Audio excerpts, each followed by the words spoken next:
大家好啊，我係黃姑娘。今日咧想同大家去睇一睇繪本嘅喎。唔知大家平時有冇睇開繪本啦？繪本咧係一樣好有趣嘅嘢，佢又唔似漫畫啦，一格一格咁樣嘅，亦都唔似小説咁樣有密密麻麻嘅文字。咁佢好似一本用圖畫説故事嘅隨意門啦。呢個本身就係繪本嘅魔力。用圖畫去講自己嘅故事，佢就好似一個敘事嘅大梁啦，而文字咧就好似畫龍點睛咁樣，兩者之間咧都係互相依存嘅。而繪本最有魅力嘅地方咧，就係佢可以打破任何年齡嘅界限。咩意思咧？就係無論你係3歲嘅小朋友啦，定係大朋友都好，其實都可以閱讀出自己嘅感受。所以繪本咧一定唔單止係一本小朋友嘅書，佢仲可以啦係我哋大朋友一個內心共同嘅情感載體啊！咁較早之前咧，我同廖姑娘就開咗一個關於繪本創作嘅小組啦。咁好多會員朋友咧都可以完成到呢一本繪本啊。咁雖然咧繪本嘅頁數唔算好多，咁但係會員朋友真係花咗好多心思去用一筆一畫勾寫自己嘅繪本故事。咁全部咧都真係好有創意啦，同埋好犀利嘅。咁得到會員嘅同意之下咧，我哋都好想藉住呢段片啊，去分享佢哋嘅心血。咁所以希望大家都可以喺度多多支持佢哋第一次嘅作品啦。咁事不宜遲，我哋即刻去睇睇先。好，咁我哋而家就介紹第一本繪本啦。呢本繪本個名就叫做《循環》。唔知大家聽到循環呢個名字會聯想到啲乜嘢呢？係諗起生命嘅循環，或者物件嘅循環？咁呢度所指嘅呢，就係關於天氣嘅循環。循環，即生生不息，缺一不可。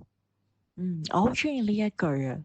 而值得一提嘅係，本身繪本嘅作者咧，就用咗一啲好簡單，但係又有一啲好零碎嘅筆觸，去呈現咗一啲天氣啦，同埋物件同埋人物嘅狀態㗎。咁我哋一齊去細心留意一下呢一啲細節位啊！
接住落嚟嘅呢本繪本真係好特別嘅，因為佢只需要用一支鉛筆啦，就可以繪畫出一啲好豐富嘅畫面。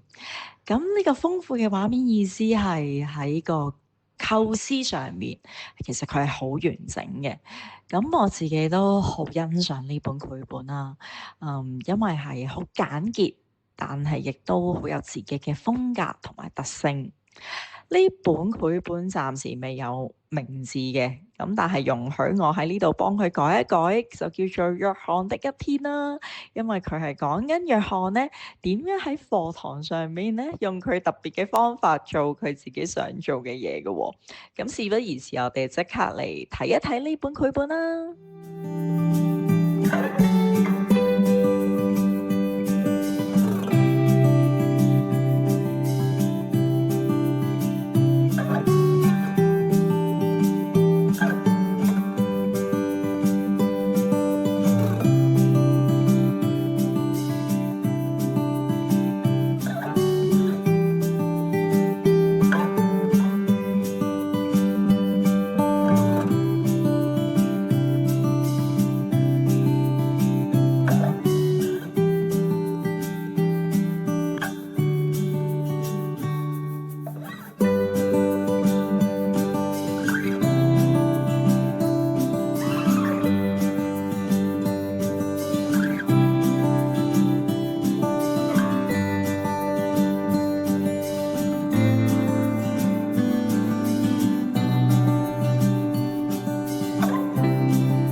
接住落嚟嘅呢本繪本就叫做比較。咁顧名思義啦，其實入面嘅圖像啦，同埋詞語咧，都會有一種對比嘅效果啦。咁其實佢嘅畫風咧係相對比較簡單，但係亦都好鮮明同埋好清晰嘅。咁亦都係一個好有趣嘅風格嚟嘅。咁我哋事不宜遲，一齊去睇睇入面係點樣俾到我哋一種比較嘅感覺咧。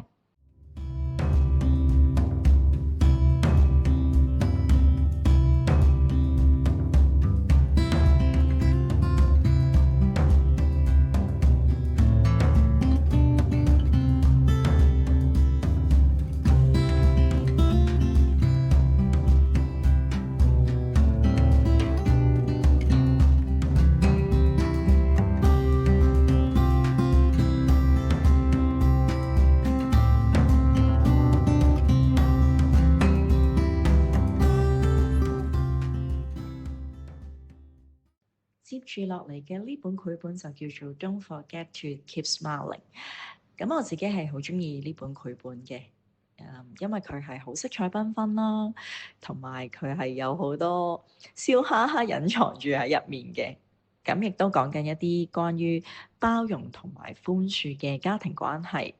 咁而家等我哋一齊去細心欣賞呢一本繪本啦。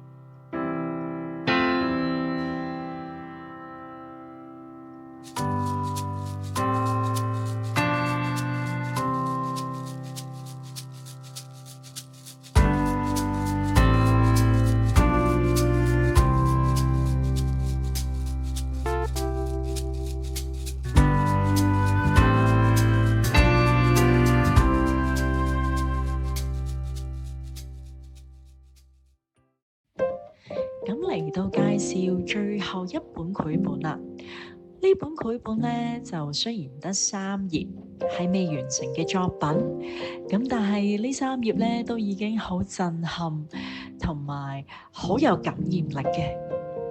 咁同埋咧，佢係用電繪去完成呢個作品嘅喎。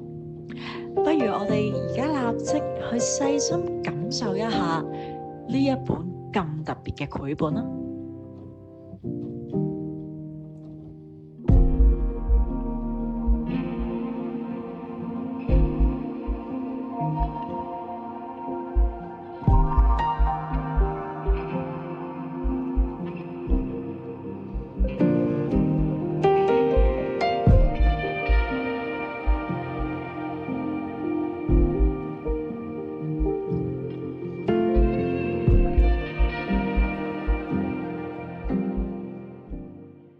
咁大家睇完呢幾本繪本故事，係咪都激發到大家好想試下去創作關於自己嘅繪本故事呢？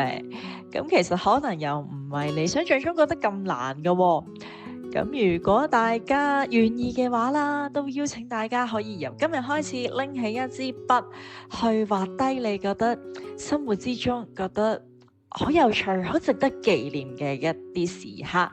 咁累積落嚟之後咧，就可以成為我哋自己一本獨一無二嘅繪本啦。